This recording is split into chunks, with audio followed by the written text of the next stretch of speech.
Welcome to Did You Know? The ESCO HVAC Show. We will see you in about 45 seconds or so. Make sure that you are subscribing to our channels, our LinkedIn, YouTube, Facebook. Turn on notifications, and we are very excited to be here with you. It's almost time, about 30 more seconds. Make sure to grab your notebook and pen so you can jot down notes along the way, because at the end of the show, you could have an opportunity to ask our guests questions so we can dive a little deeper into these topics. And here we go. Welcome to Did You Know? The ESCO HVAC Show.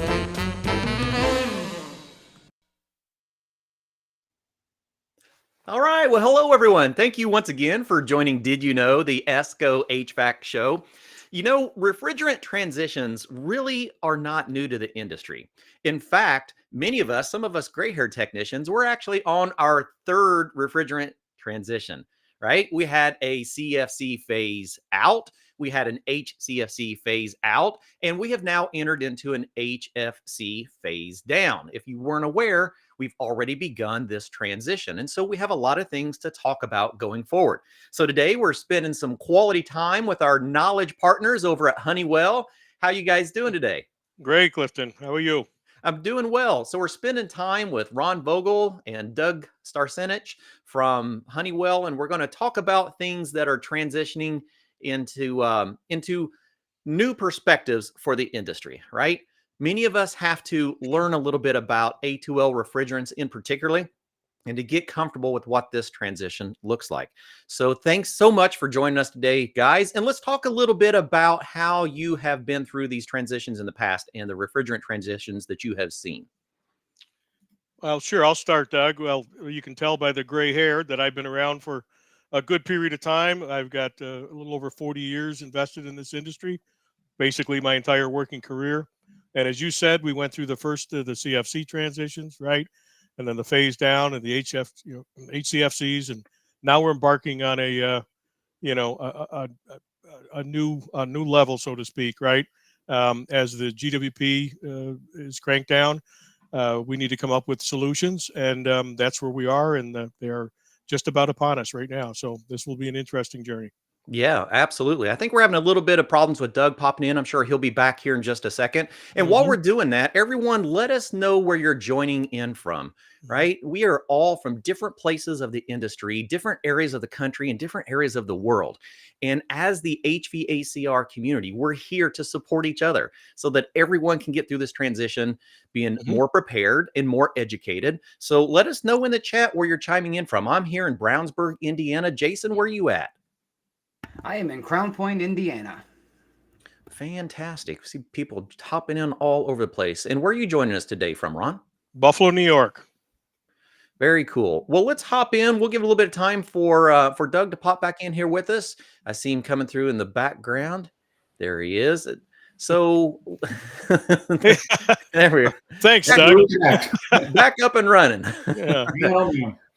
All right, well, let's hop in here. We have so many things to talk about, and we have, we're probably going to be an hour. We may end up going past that, but we want you to hang in so that no matter what, even by the time we get to that 1 hour mark, we're going to give you a code that will get you access into a free opportunity to take the ESCO Low GWP Safety Training course. It's being sponsored by Honeywell for you as a bonus for participating with us. So make sure to stay on to the end, and we'll get you that code for sure.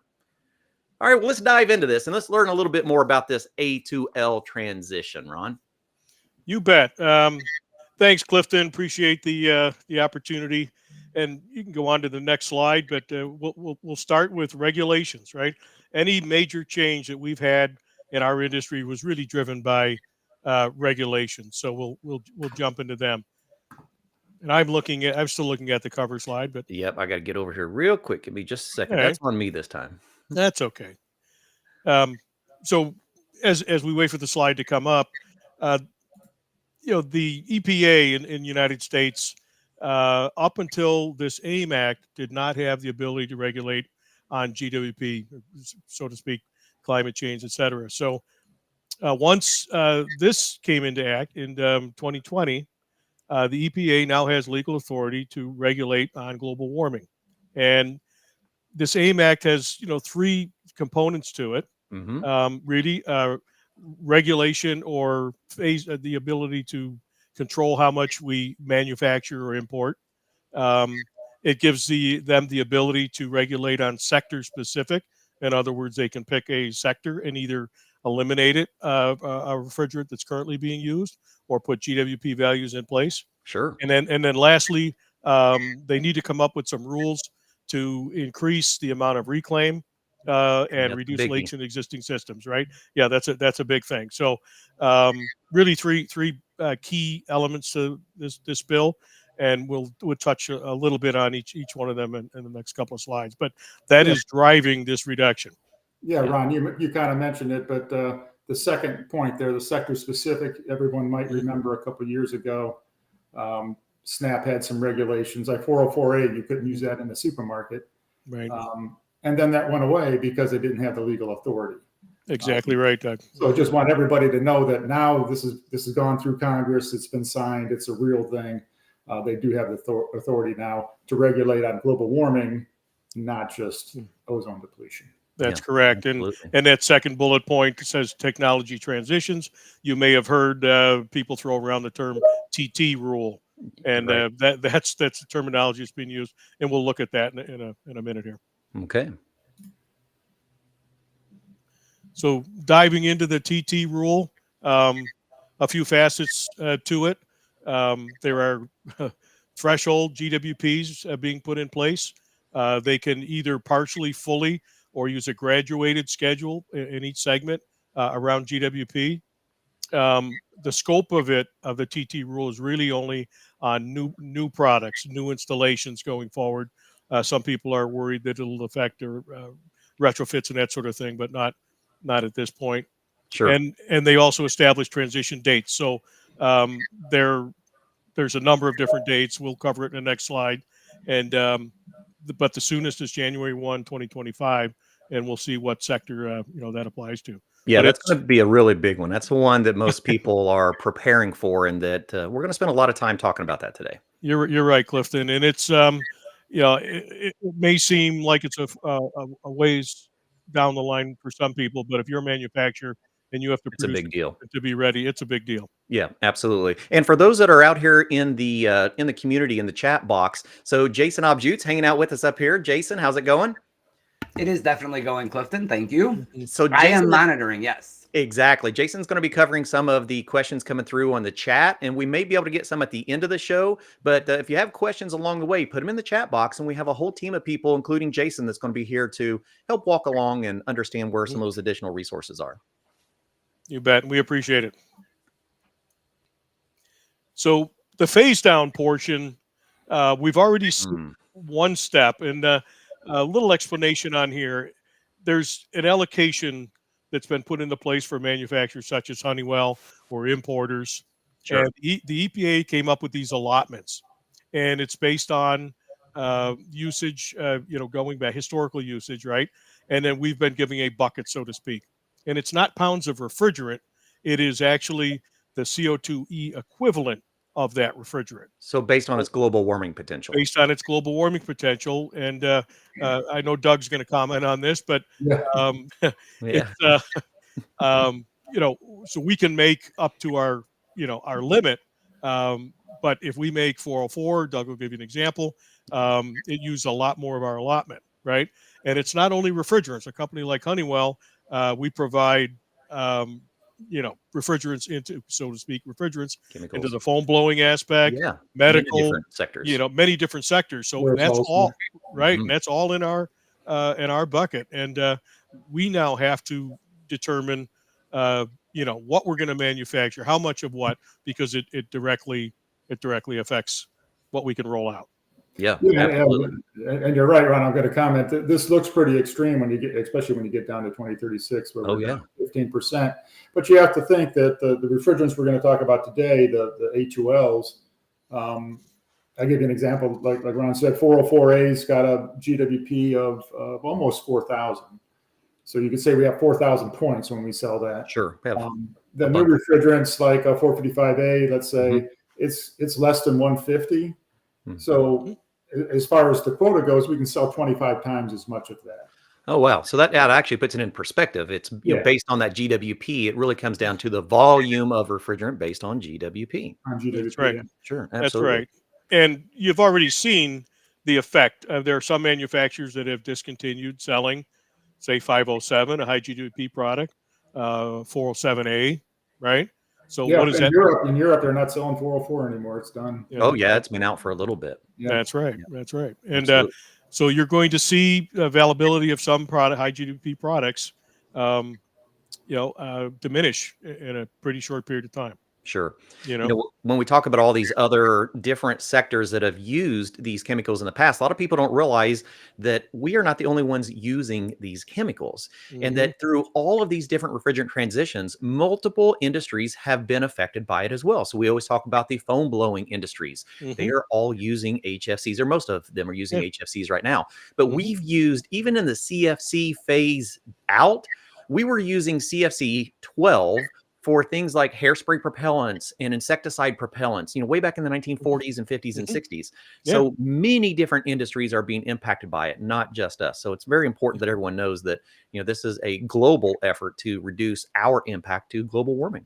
Yeah, Yeah, that's a good absolutely. point, Clifton, is that this chart you see on the right, this is part of the Kigali Amendment to the Absolutely. Montreal Protocol. Montreal Protocol is the one that did the CFCs, the R12 and R22. So we're going along with the rest of the globe as far as this transition. The United States didn't make up this. No, Right. we're following Right. two different things. We're following an international treaty, Right. and we're Mhm. following an act of Congress. So Yep. Mhm. good luck trying to turn either one of those around, let alone both of them. Exactly. That's right. So these are the drivers, and you mentioned other options. A lot of people don't realize that R12 was in the metered dose inhalers, Yeah, right? absolutely. Up until a very short period of time. Yeah. Yeah, this GWP I think is 12,800. I think if I remember right, it's Yes, way up Yeah. there. significantly Yeah, up there. way up there, right? And then just a couple other things on here. Compliance. The EPA is really all over this. We need to file, pretty exacting paperwork and tracking. So it is going to be monitored. And you can see the timing on this next bar. The allowances have been out for the 24 to 28, and then they'll do it again. And Absolutely. that determines who gets how much of the bucket. And Doug, I apologize for my tongue getting hung up on me earlier. So No worries. so Doug Starasinic, so we would want to know a little bit more about this too. We were kind of talking about this earlier. A lot of people don't realize that we've already began that phase down. Can we Mhm. talk about these steps real quick and how soon we're going to be reducing these abilities to manufacture larger quantities of high GWP refrigerants? As far as the graph here, you mean? Yeah, exactly. A lot of Yeah, people I don't mean, realize what's getting ready to happen in a month. we're already down 10% Yep. from what's the baseline? Around 2015, 2013. 2013. So, the 10% is more like 15 or 20, really, Sure. based on the 2019. And then we're going to jump down another 30% next year. January So 1st of it's 2024. That's yeah, and this is the scary year because we're dropping 30%. At the same time, the equipment using A2Ls is not ready. Yeah. So it's this gap year or whatever you want to call it. It's going to be a weird year, 2024, because the OEMs are struggling, but you have to have leak detection and all these different things. You have to be UL approved. Absolutely.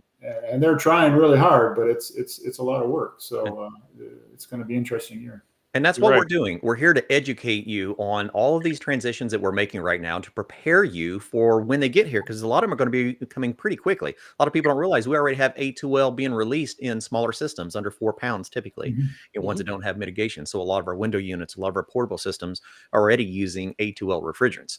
And make sure that you hang around to the end. Like I said, at the end of the show, we're going to give you a code to get you free access, courtesy of Honeywell, for our e-learning course. It's about a 3.5-hour course that can prepare you for the 50-question assessment that goes along with it for low GWP certification.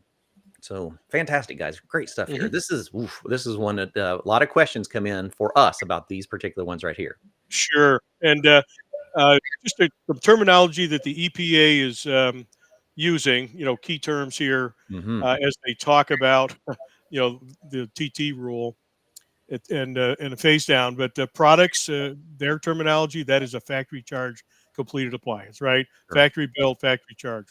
A system is a field built, installed, could be residential, light commercial, whatever, if it needs to be piped. And a component is any of the major mechanical elements, right? And these are their terms. And the important thing to note here is when we make this transition, there will be no sell through at this point in time for systems or components. So what that means to wholesalers, manufacturers, they've got a lot of 410 units sitting around.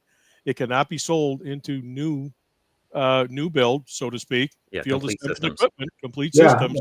If a Home Depot has a refrigerator, they can sell it for, I think it's a year afterwards. But, Right. They're still through late. a split system, the condenser, no, not right now. Right. But have it, That's you have, right. it, have it gone by the end of the year. Yeah. Yeah. So that's an interesting aspect of it, as well as the fact that components, 410A components, can be manufactured or imported for maintenance, and that's exempted. So that's a quandary for the industry, right? And OEMs are transitioning over to manufacture, say 454B units. Right. Are they going to continue to Making manufacture both of them. Yeah, both of them? Sure. It's a tough thing. And then it begs the question: will there even be enough? And we started talking about this, say 410A, to service that based on some of these restrictions and things that are happening. Yeah, because that's going to be very important going forward is our service gas, and we'll dive deeper into that. So when we Sure. start talking about those different systems, whether it is a system, whether it is a component, when we're talking about that relevance in the refrigerant going into them and the compliance dates, there's a lot of things people need to be aware of, especially in our residential light commercial, but everyone. So everyone's going to be affected by this in some way or another. But the residential light commercial is the one that I don't think people are prepared for. Yeah. I think you're right. Here's a little bit more into the sector specific. And you can see that pretty much everything that we deal with here, or most of the things that we deal with, and it gets pretty granular. I mean, they've carved out an entire section for ice machines, right? Given it a GWP limit range, what products are excluded, when, and what compliant products, there would be. So we look at residential like commercial, obviously 410, going to 454B, VRF, chillers. And Doug made an excellent point earlier that if you look on the right side of this chart, there are very few A1 possibilities over here. Yeah, wow. Right? So we A1 could, non-flammable. Yeah, there's N71. That's a new product. That's a low pressure refrigerant, and 1233ZD, and that's as far as non-flammable. That's it. 515B and 513 as well. Yeah, that's true. But they're 300 and so you can't move them around a lot of these columns. Right. So that's why we really need to talk about A2Ls and what's going to occur, because there are just very few A1s that would suit the purpose or be, say, 410A like. Right. Difficult issue. Yeah. This chart, the first line there for residential and light commercial. Tell me if I'm wrong, Ron, but January 1st, 2025, that means on that date, you can't have a 410 new unit that you're selling in a distributor. Yeah, correct. So you can sell it for service. Right. Yeah. But not as a match equipment replacement. Yeah. That's right. There's a very important statement to bring up in this that I think a lot of, especially technicians, have missed. When we went through the HCFC phase out, we had replacement service gases in place for things like R22 in particular. We had a variety of service gases that you could use as repair, as service gases for those equipment. Pull out the R22 and you had a replacement refrigerant that would work depending on your application. There is no SNAP approved refrigerants at the moment for R410A. So that's the importance of understanding what this means. That means everything after January 1st, 2025, going into completed systems for installation will no longer have R410A, and there is no R410A service gas for the existing systems.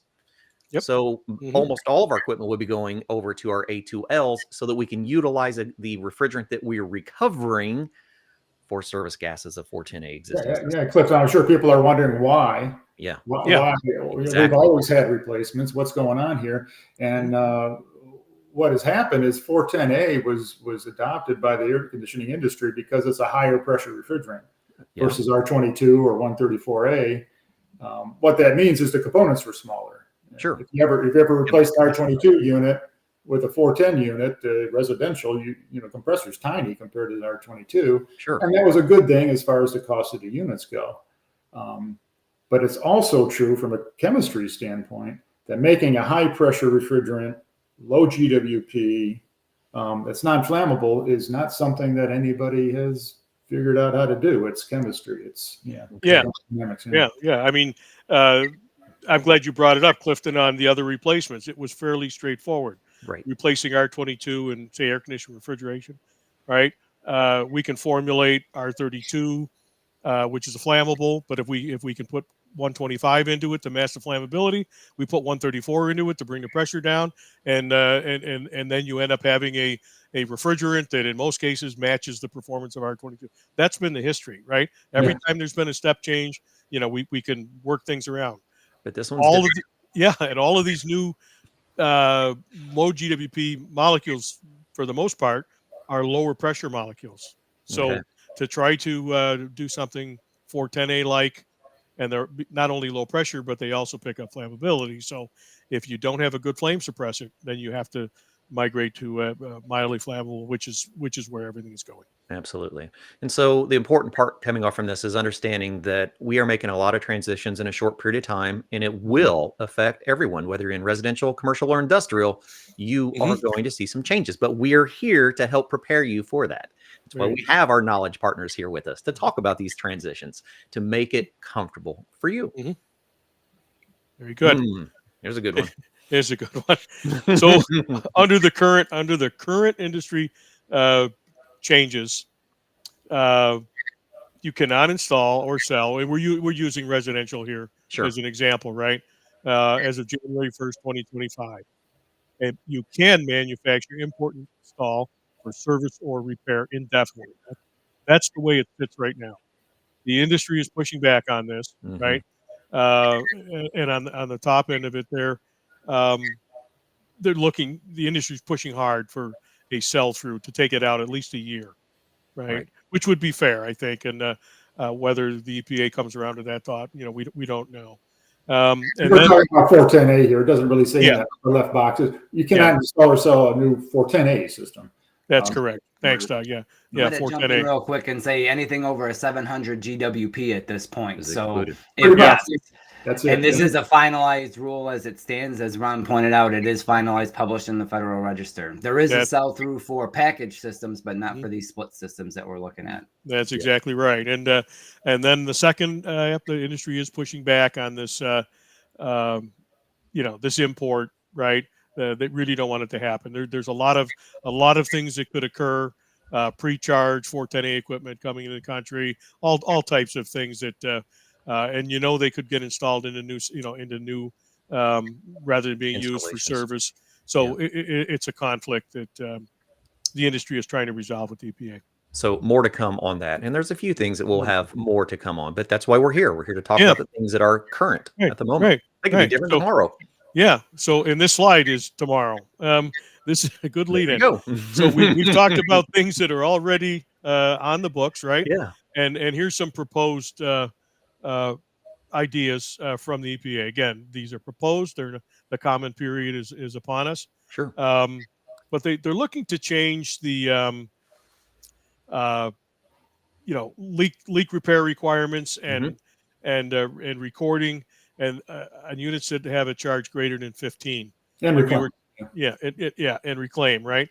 And a GWP of 53. We're not certain why they picked 53, but it's an interesting number. But it's basically everything.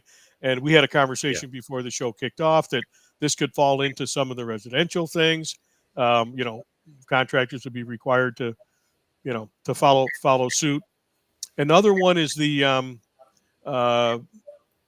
on reclaim refrigerant, it'll have no more than 15% virgin, which seems okay to some, right? If you think about it, but you go to the next line, starting in 28, all factory charge equipment specific must use reclaimed refrigerant, and service and repair must use reclaimed refrigerant.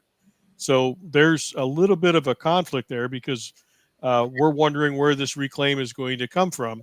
Yeah, I mean, I come from the supermarket industry, and I know, I just think about one supermarket. Just take one supermarket. Sure. And it's leaking 15, 20%, whatever it is. It's gone. Right. There's no reclaimed. Non-reclaimable. It's, you know what I mean? If you look at it, just a micro example, it's like, I don't know where they think they're going to get this from. But I think they're re-looking at the numbers here, but this is a starting point.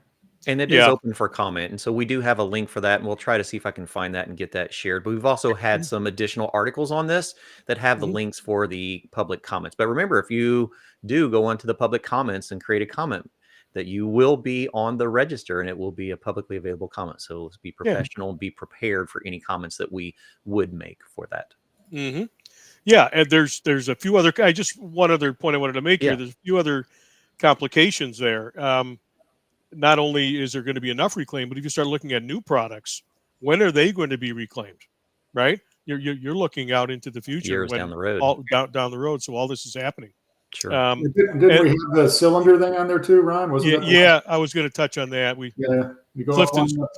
Clifton's pushing the pace. Oh, I missed on that one. Absolutely.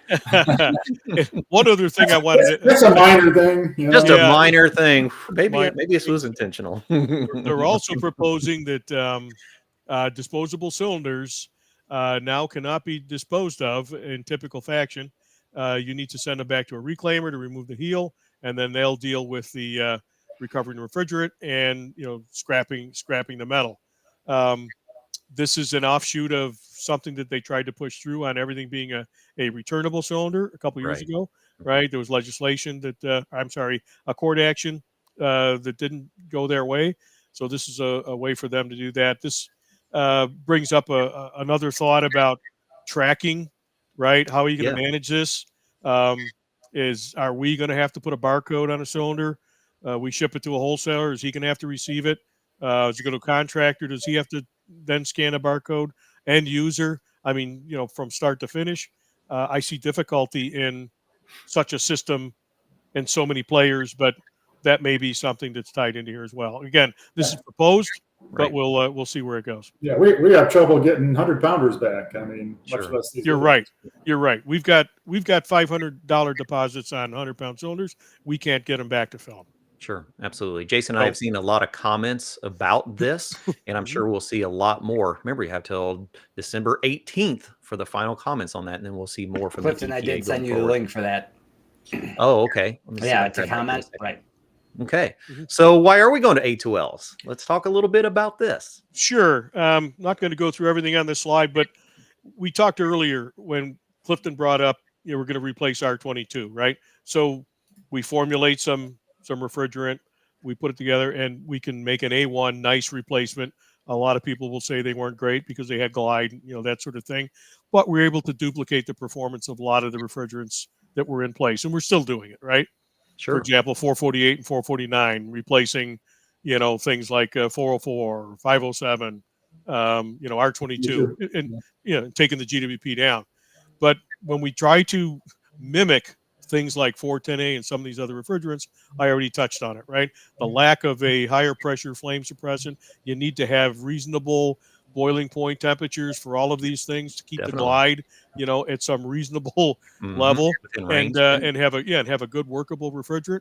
So all that being said, and the fact that the low GWP molecules are lower pressure, and they pick up flammability, is making us into this step change. So we've accepted the fact that we're going to pick up some mild flammability, hence the A2L rating, and some good solutions are coming out. We already talked about 454B, going to be a nice replacement for 410. Looks like that's going to be the most common. Sure. And in refrigeration, a couple of blends, 454C, 455. They perform like refrigerants like 404, and we'll talk about it a little bit later. But they fit the equipment, so to speak, that's already been designed, right? So sure, not a lot of major retrofitting of the actual design of the equipment. Exactly, not a lot of redesign on the part of the OEMs. Again, that's been how we've gone about things, and it similar heat transfer surface, similar compressor displacements, right? And in the case of 454B, minimal glide, which is similar to 410A, a little bit higher, but you can ignore it just about. Shouldn't say that probably. Right. Then you get into the refrigerant, you get into the commercial refrigeration aspect of it, and a little bit more glide in some of these, but good performers. So there are solutions. We just have to be aware of what an A2L is. Yeah, and That's really why they're here. Yeah, exactly. So we're going to see a lot of them, and we're going to need to understand what A2L looks like. Because a lot of times when people think of flammability, they think if something lights, then it's flammable, right? But that's not really so. So let's talk about that a little bit. Sure. Yeah, I could talk about the chart. I'm sure everybody's probably seen this chart before, but A1s is what most of us are used to, 410A, 448A. There's a new refrigerant, 471A. All A1s, basically no flame propagation. It's what we're used to. And then a couple years back, ASHRAE started a new category called A2L for lower flammability. And it's just a step above A1s, right? But it will produce a flame. And then way up at the top, you've got A3s like propane. And when you think of something being flammable, you're thinking about propane. Yep. And Ron's going to show, Clifton's going to show some of the videos here, the difference between an A3, which is the top video, and an A2L, which is the YF one there. So any comments there, Ron, before we roll? Yeah, just that my comment is that you look at a chart and it doesn't mean all that much. I mean, they're numbers on a chart, right? What does it look like? So we talk about LFL and flame speed and, Yeah, ignition energy and all those types of things. So years ago, we ran some experiments, and this is not a treatise on, one refrigerant being better than the other. It's just these are just experiments, and it's demonstrating in an enclosed space, really the difference between, say, an A3 and an A2L. So go ahead, Clifton, Sure. and you can run the hydrocarbon. This is just a domestic refrigerator. 55 grams. 55 grams in an enclosed refrigerator, and then there was a little ignition source, a little sparker, like I think it was fan power or something for the unit, and it like a simulated spark inside. So go ahead and we can see the effect. Clifton. Yeah, and I think it's very important to let everyone know, because we do get these questions and comments, actually more comments than questions, that there is no propane, there is no isobutane in our A2L refrigerants that we're utilizing in this new Everybody equipment. Take that home, tell 10 people, and let them 10 people tell 10 more people, because that's something we got to get across. That's the biggest one. So when we do this with the A3, remember, this is not refrigerants that are going into residential commercial applications as replacements for our A1s. This is a highly flammable A3 refrigerant. And then we'll show you the second one, which will be our A2L refrigerants that we will be using. So yeah, let's take a look here.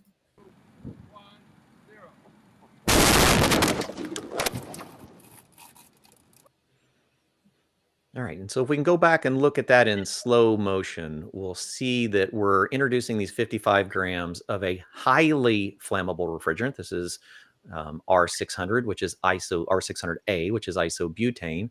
So 55 grams of that in a very confined space with a high energy ignition can produce quite the combustion. But when we start talking about our A2L refrigerants, let's take this same style presentation and let's now utilize our A2L. And let's see what we do with our 1234YF with twice as much. Now this looks like a loop, but it's not. This is a continuous feed. We'll actually see some changes. The refrigerator is leaking. We're creating a spark, and you can see there it goes. That was it.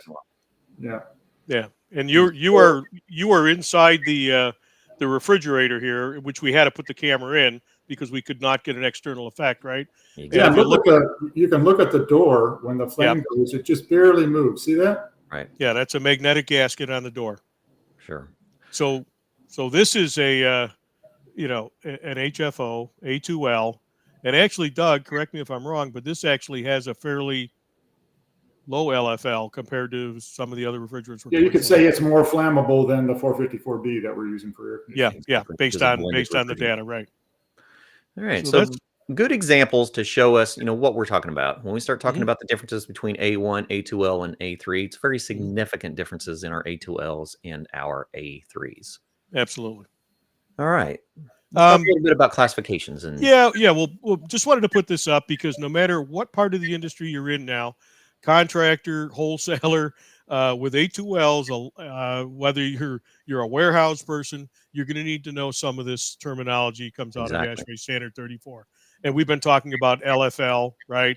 But there's some of the other like refrigeration concentration limit, exposure limits, which if you're a factory, and you're exposed to refrigerant on a daily basis, that or your tech, that kind of thing. Mhm. For the sake of this presentation, we're really talking a lot about LFL, and that's got a bearing on charge sizes. We'll discuss that coming up. It is not going to be uniform from one refrigerant to the next. It'll be Exactly. based on a formula and the Mhm. LFL, and Doug will go into that, in a Yeah. little bit. So Yeah, you just it's go ahead, Doug. important. It's important to realize that the LFL is the lower flame limit. Mhm. So the higher the number, the better. Right. Right. If the number is infinity, it will never catch fire. Okay. Yep. If the number is super low, it can catch fire with almost no energy at all, right? Mhm. Or no very little volume in the air. Right. So that's why that's used for charge limits, as you'll see in a little bit. Mhm. Okay. Yep. Super. All right, so let's talk about A2Ls coming into the marketplace. Like we've said a few times, we're going to be seeing them in residential, commercial, industrial. Everyone is going to see it. And remember, hang around here in about another 24 minutes or so. We'll release that code so that you'll have access to the ESCO A2L low GWP safety training module. Getting close. All right, so let's dive into our marketplace and see what are we going to be Sure. recognizing? What can we be preparing for? Yeah, you bet. So if you look at all of these components, or you could call them segments on the left hand side, it's probably everything that this industry is really dealing with. Sure. And current refrigerants with their current high GWP solutions. And if we look on the right, there are solutions, and most of them are going to be A2L depending on the application. There will be a couple of A1s in there, but for the most part, if we're trying to mimic performance of existing solutions, then we are going to pick up A2L. And you can see by this everything from industrial to commercial chillers, we're going to be into the A2L. We haven't really talked about a refrigerant called 1234 ZE on this, but it's already a refrigerant that it's an A2L, and it's been out in chillers a lot in Europe. They're coming to this country. It's got a GWP of 1, right? So and then 1233 ZD, a GWP of 1, happens to be a very low pressure refrigerant. Really good solutions. GWPs of 1, very efficient. So we're already there, on some of these segments, right? Let me speak to the ZD there in the chillers, because we talk about low pressure, and I always had trouble understanding what that meant. So ZD can be used in chillers for air conditioning, but it's low pressure, and what that means is if you took a bottle of that refrigerant liquid in a 60-degree room, it stays liquid. It's not going to boil. That's a low pressure refrigerant, and that's why in a centrifugal chiller, it's actually running in a vacuum to get cold enough to make cold air, right? Cold water. Cold water, sorry. Cold water, Right. Depending on application, but yes, absolutely. So the point really is there are some really good, very low GWP solutions here, and some of them happen to be the A2Ls. Yep. A good number of them, right? In every segment, you're going to see it. Yep. Everyone's going to be getting comfortable with A2Ls in the very short period of time, if you're not already. You bet. So talk a little bit about commercialization. What do we need to go through to bring these into the marketplace? Jason's how do we bring it home? Yeah, Jason's nodding his head over there. He's real familiar with this stuff. Yeah. UL standard is in place, but Doug, perhaps you should talk to the slide. Okay. No problem. 2-89 is for commercial refrigeration, and 2-40 is for HVAC equipment. And this is for commercial equipment. You don't necessarily need it for industrial. Right. It's for commercial equipment that the public is in contact with. And and it's got a lot of rules in there to make the A2L safe, and it is in flux right now. Now the UL standard is a safety standard for the equipment in general, and the ASHRAE standard 15 is more for installation standards, right? And I'll say it now because I could say it on the next slide, but the ASHRAE 15 is what you'll see in the local codes, like the Uniform Mechanical Code and International Code. Right. And what ASHRAE 15 does, it just says, yeah, you can use an A2L for a listed piece of equipment in commercial. And what that means is it's got to be UL listed. UL listed, sure. So they are the two standards are harmonized in that standard in that fashion. Okay. So you get through those standards, and they get it written and done, and manufacturers can build equipment to the standard, et cetera. But before we can go much further, a refrigerant not only has to have its safety classification, done by ASHRAE Standard 34, but then you have to, in the United States, you have to go through the U.S. EPA SNAP process, right? And typically, and we have a typical timeline up until this has all occurred, and the AMAC, it was a long process. Yeah, absolutely. To bring things right. You take you go through, as we already discussed, the industry standards, and then it would find its way into the building codes, and then filter itself all the way down to the local state codes, jurisdictions that become commonplace. If you go to your city that you live in and you look up the codes for that city, almost for sure it's going to be an older code that doesn't include the A2Ls as a separate category. Absolutely right. Yeah. Definitely. And it may be 6 to 8 years old, right? Yeah, definitely. Right? Exactly. So that's the current process, and I laid it out. It could take up to 8 years or whatever. That's what it used to be. So now we're in the expedited. Now we're into the, we have to go really fast because we've got these hard targets and timelines in place. So sure, a lot of these states are skipping some of the traditional way of getting it done, and they are passing legislation to allow A2Ls. So yeah, there's two ways for that to happen. They can update their building codes, which is a committee process, or they can do it legislatively, like you said. That's right. And there's a lot of environmental pressure, out there, and a lot of people with that interest. So some are opting for the legislation process, which is fine. However, when you get down to the local building code, if the legislation passed, they may not update it.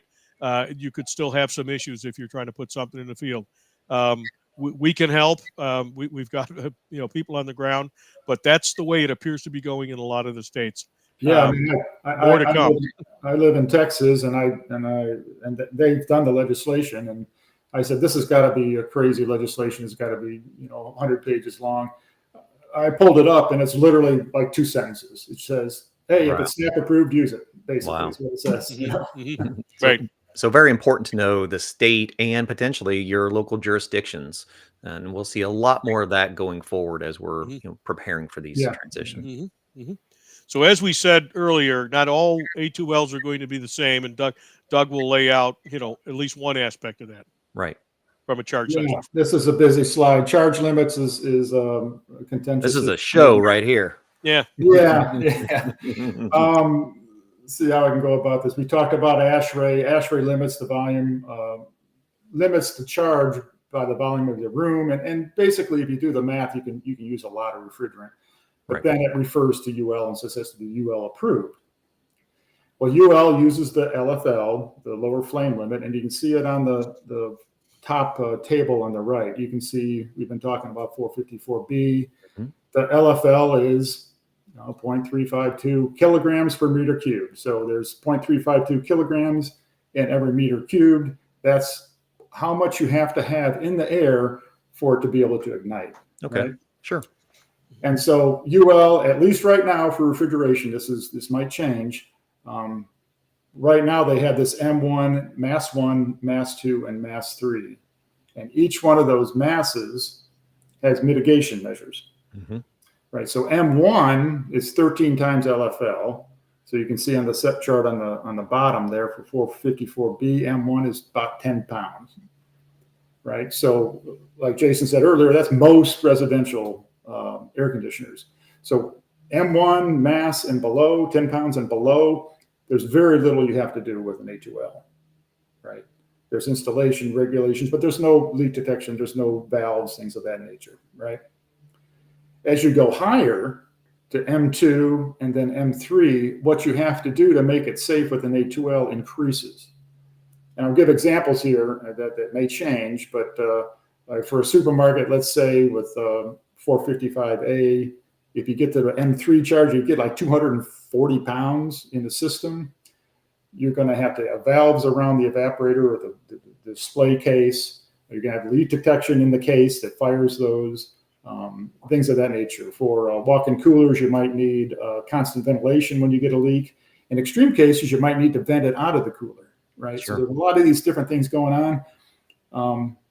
And the interesting thing for the contractors online is a lot of this is going to be on you to read the manual and make sure you're not putting too big of a coil and too small of a room, that you've got all these valves installed and things of that nature. I don't think you're going to have to know the UL codes. The manufacturer's going to have good installation manuals and tables and charts, and you'll be able to follow it. And I think in a couple of years, it's going to be business as usual, but it's going to be a lot. I'd like to throw in there too that there are quite a few companies working on apps for this as well, based on cubic volume for charge size. So there'll be a lot of apps that can be downloaded to do this. And the other thing is that in most applications, residential, like when we look at how the code qualifies that, look, this is residential, this is industrial, this is commercial. In a residential setting, you're not allowed to use the M3 charge limit. M2 is your max. Absolutely. And you're not allowed to use greater than M3. That's it. Yeah, period. In any application, correct, yes. Right. So I tell everyone, as long as you're reading your installation manuals like you're supposed to, this is all going to be included in your new installation manuals. All right, let's talk a little bit about transportation and storage.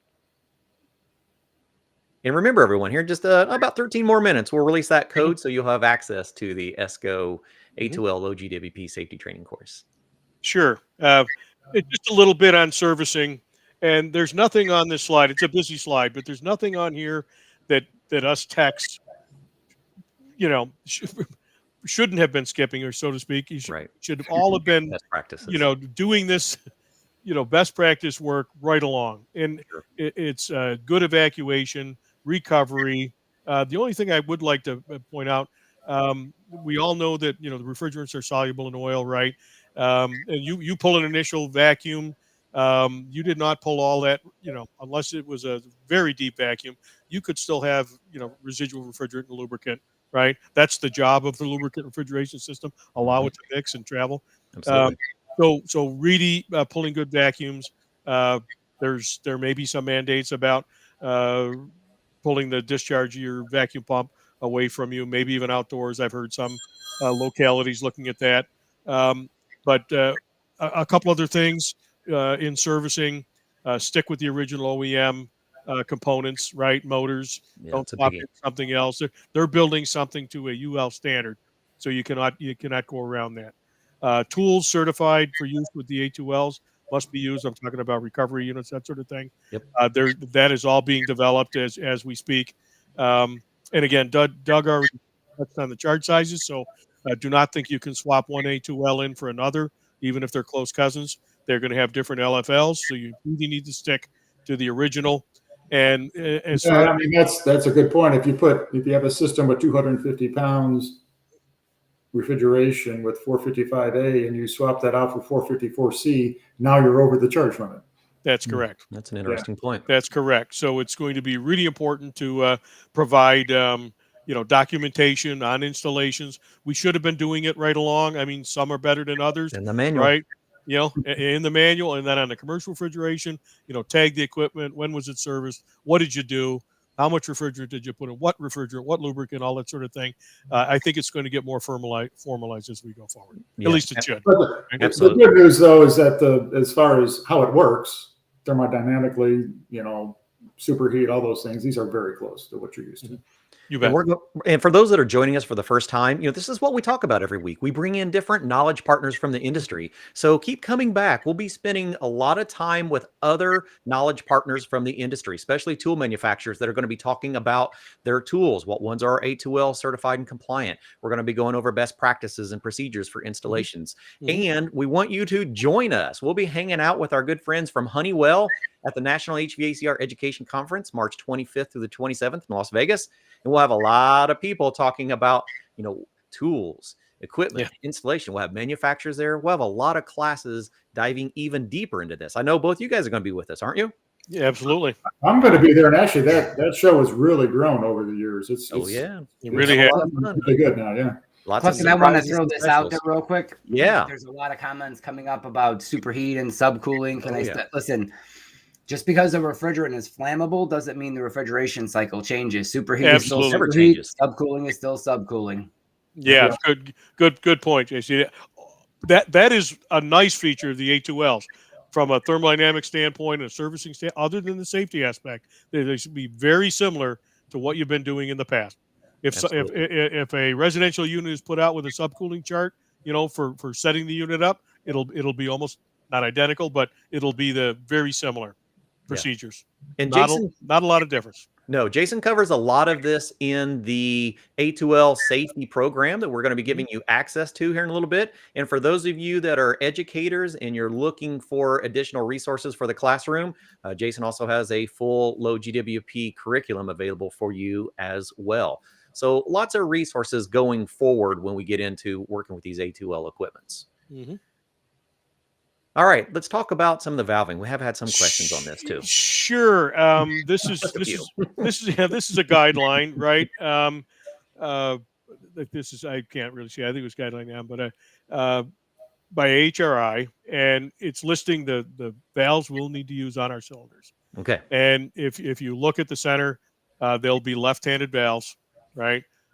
Depending on the size, the small. All A2Ls. All A2Ls will be left-handed connections on the cylinders, even all the way up until our 100-pounders and large 1,000-pound cylinders. So we are adopting the HRI recommendations. At least Honeywell is. Right. So the new tool you may need is an adapter from a left-handed thread to a right-handed thread. Exactly right, and I know that at least two of the companies have already produced them. Right. Yes, so they are out there. They are out there. So if you're thinking, well, I've got. And we can go on to the next slide because most of the equipment is going to maintain right-handed, and for most of the equipment, 1/4 inch male flares, right? So your cylinder is going to be left-handed, but you're going to be conventional on the equipment. Makes it easy. You get an adapter for the A2L cylinder. It seems a little odd to me that that's the way it's gone. And the only thing that the manufacturers, at least most of them that I've talked to, this is the direction they're going to go. Again, this was a guideline, and they're just going to paint the connection point red, right? But it'll be standard 1/4 inch male flare. Pretty easy to connect up your conventional hoses. So nothing different on the equipment, just a cylinder. Difference in a left-hand thread and a right-hand thread. It doesn't change how a tank works. Right. The color coding, all of this is to raise awareness that, hey, there's something a little different about this. There's something different in this tank. There's something different. Again, it just raises awareness. It doesn't change the functionality of anything. That's absolutely correct. Transporting, boy, there's a lot of discussion. There's another show going around, and basically, according to DOT, you need to transport these refrigerants as you would any flammable gas. Yeah. Now, there's a lot of discussion going around about bullet point 3 here, and initially, everything must be transported in an upright position. That's what we know today. We believe this could be in flux, but we cannot say anything different as of this minute. There may be some reprieve on that. So at this point, everything needs to be in an upright vertical position. And I know that's a lot of angst for technicians out there. You've got those torpedo launcher types for disposable cylinders, and they may not pass muster. But hold on to that, and we'll see where this goes. I know my old service vans, I had plenty of spare vertical cylinder storage because I had so many refrigerants on the van. So they've been around for a very long time. And most of our distributors are already carrying A2L refrigerant cylinders. So things like, 32, 454, these are common refrigerants that are out there in the field right now. So just because you're not familiar and comfortable with A2Ls doesn't mean that they're already not out in the supply chain, because they absolutely are, especially the equipment. They absolutely are. So there's, and the basic stuff from DOT, placarding, extinguisher, that sort of thing. You should have a written manifest of what you're transporting, that sort of thing. But not a lot different. And we already touched on the fact that even these cylinders may have to go back if they're disposable. But again, this is still in flux a little bit, and more to come in the very near future.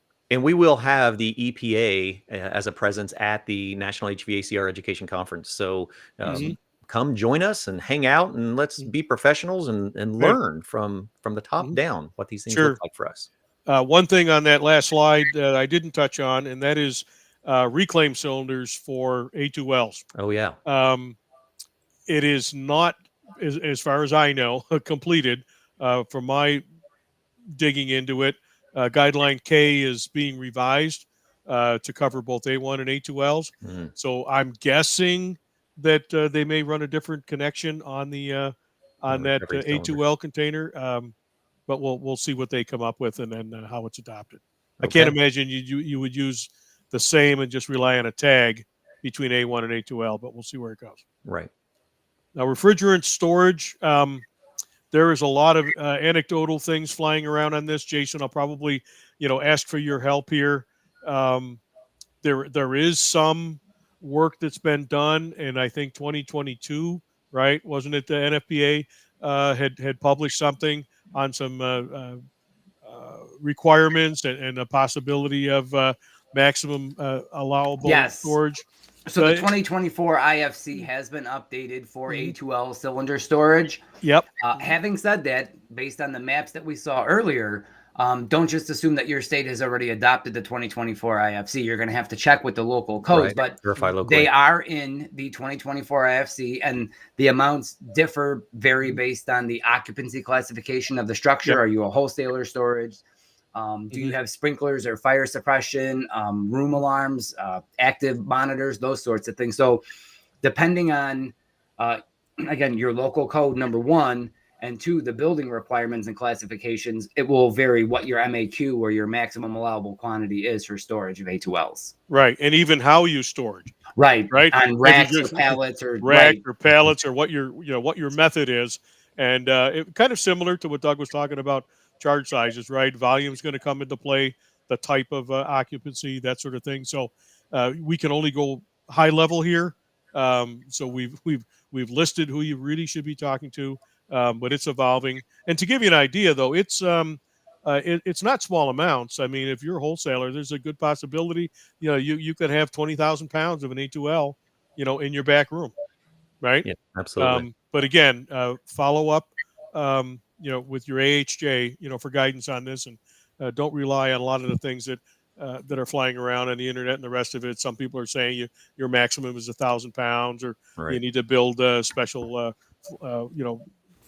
building walls, etc. Sprinklers. Just to give you an idea, the MAQ that's currently stated in the 2024 IFC for sprinklered and non-sprinklered, for if you're a storage warehouse, non-sprinklered is about 20,000 pounds. But if you do have a sprinkler, and again, storage warehouse, it's about 40,000 pounds. Yes, right. Again, we're allowed by local code, right? Exactly. And I think before we dive into all of the Honeywell A2L refrigerants, I think we're close enough now. We'll go ahead and launch that code so that everyone that is joining us today has access to the low GWP refrigerant safety flammable and mild flammable refrigerant course brought to you by the ESCO Institute. This is a $39.95 product that we sell all the time, that Honeywell is sponsoring for you as a bonus for hanging out with us today. So I'll leave that one up. That one will be there on the side, and we'll also put that in the chat, and I'll bring that into a couple different places so that as you're continuing to join us, you can get this resource and have it downloaded and join us as we continue learning about these new A2L refrigerants. All right, let's look at some of the commercial refrigeration side of things. Yeah, we'll jump into that, and we're just going to keep this to 3 refrigerants we'll talk about today. I'd already mentioned ZE and some of the others, but commercial refrigeration, we're offering 455 and 454C. And I'm speaking North America, at this point in time, and I really can't see the slide. It's okay. Let me pull this out. That'll stay in the background for people. Hold on just a second. I'll bring that right up for us. But I just did want to talk a little bit about the performance, right?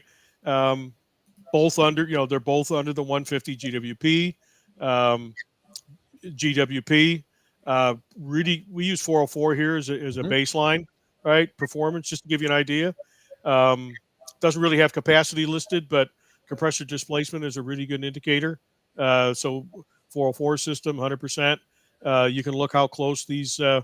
A little bit less displacement needed for 455, so a little bit more capacity, a little bit more displacement at 454C, right? So a little bit lower, but really good performance. Actually, improved performance over 404. And again, Doug had made the point earlier. Why would you choose between either one? It may come down to the allowable charge size, right? You see the difference between these two refrigerants, and depending on your application, you're doing a walk-in cooler, may or may not have an issue. But if you want to use the maximum and you're doing supermarket work and say a distributed system, you may want to maximize the refrigerant charge so you can pick up more of the load.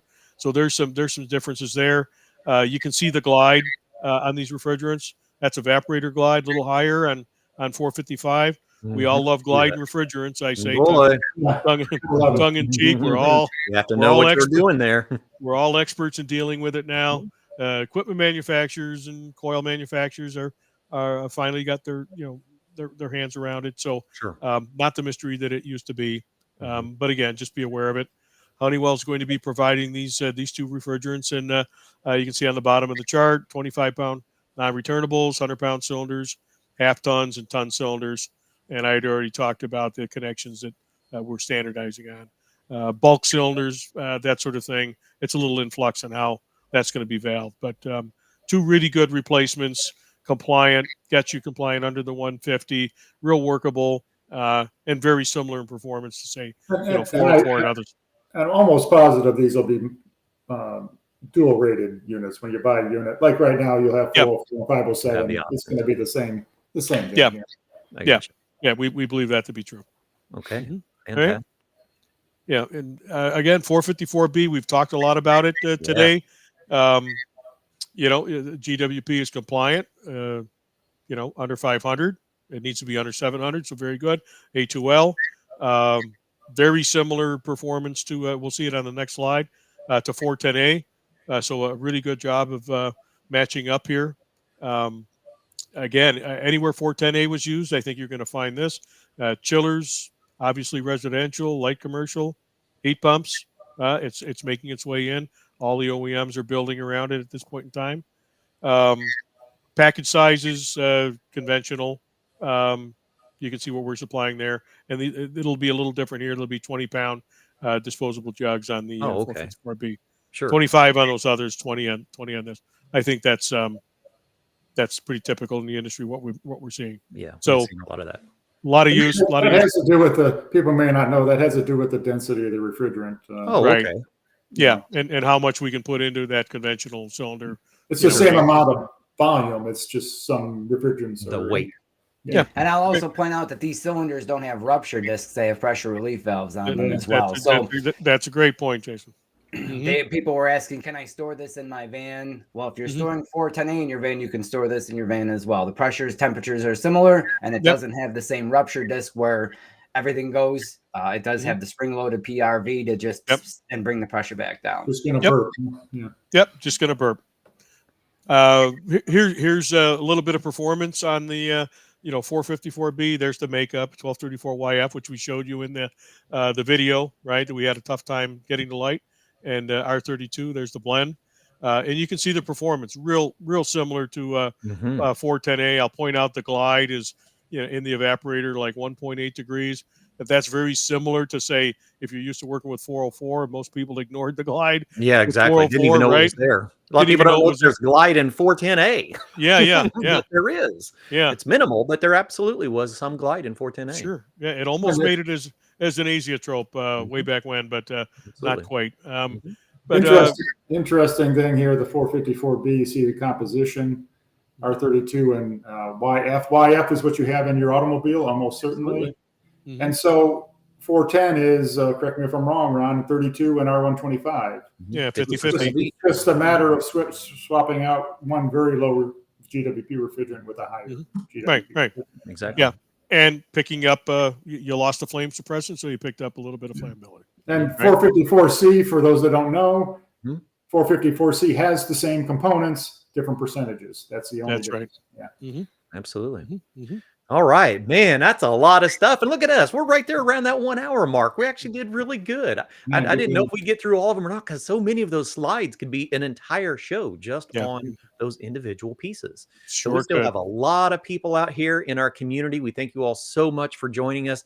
We've already got a couple hundred people that have downloaded our QR. We'll leave that up while we're here. We got a few things that we can talk about.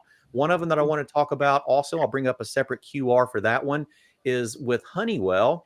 We have a variety of resources. One of those is our Honeywell Solstice A2L refrigerant site.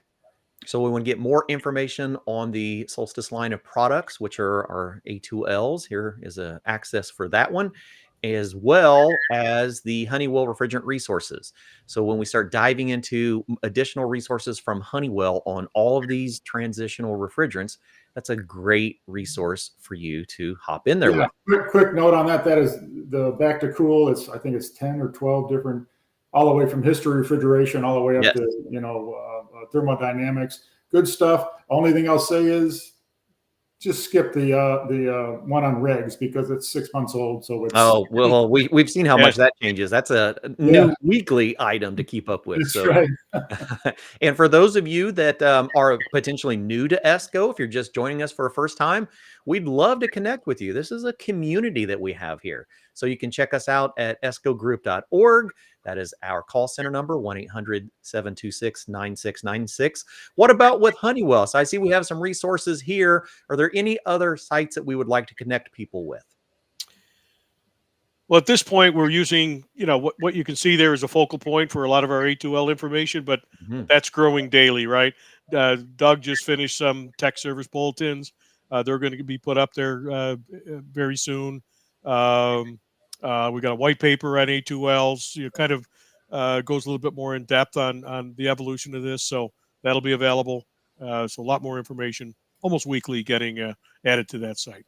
Sure, absolutely. A lot of things happening for us here. Yeah, you bet. Looks like a lot of people scanning the code. That's great. Yeah, we're doing good. We did have quite a few questions come up in the chat as well. So that was really good that people were interacting, so to speak, listening to things that were being presented and had relevant questions to the content being presented. It was really good. Yes. Yeah. And if you didn't have a chance to tell us where you're joining in from, please let us know. We'd love to see how large our community is growing. You got to remember, when we started just over a year ago, it was Jason and I hanging around going, hello. Yeah. Is anybody out there? Does anyone know that new refrigerants are coming, that equipment is changing? Will anyone even listen to us? And look at us today. We had over 900 people registered just on LinkedIn alone to participate.